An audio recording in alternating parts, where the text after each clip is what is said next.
ஆண்டவராகிய இயேசு கிறிஸ்துவின் இனிய நாமத்தினாலே உங்கள் ஒவ்வொருவரையும் வாழ்த்துவதிலே மகிழ்ச்சி அடைகிறேன். நீங்கள் அனைவரும் நலமாக இருப்பீங்கன்னு சொல்லி ஆண்டவரை நம்புகிறேன்.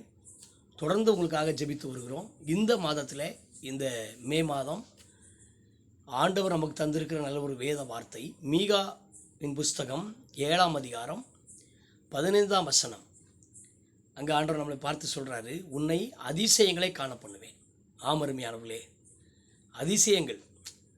ஒருவேளை இதுவரைக்கும் உங்கள் வாழ்க்கையில் எதெல்லாம் தடைப்பட்டு இருந்துச்சோ, எதெல்லாம் உங்களுக்கு பிரச்சனையாக தெரிஞ்சதோ, எதெல்லாம் உங்களுக்கு போராட்டமாக தெரிஞ்சதோ, அதையெல்லாம் கூட கர்த்தர் இந்த மாதத்தில் மாற்ற போகிறார். நீங்கள் இதுவரைக்கும் என்னென்ன காரியத்துக்காகலாம் ஜெபிச்சுக்கிட்டு இருக்கீங்களோ அதெல்லாம் நீங்கள் அறிவீங்க. முதலாவது தேவன் அறிவார். உங்களுக்கும் ஜெபிக்கிற உங்களுக்கும் நன்றாக ஞாபகம் இருக்கும்.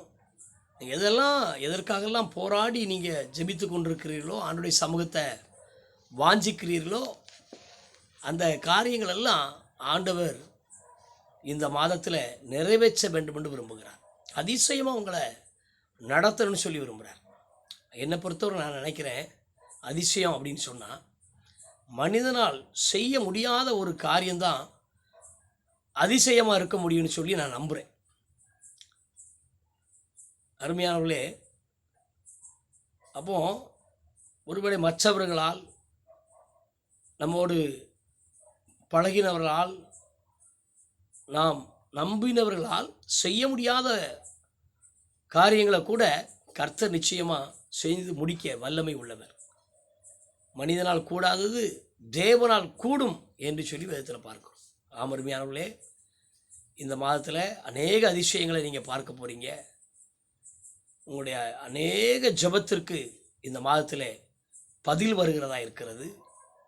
அநேகருடைய பிரச்சனைகள், போராட்டங்கள், வியாதியின் கூறுகள் எல்லாவற்றையும் கர்த்தர் தாமே இந்த மாதத்தில் அதிசயமாய் மாற்றப் போகிறார்.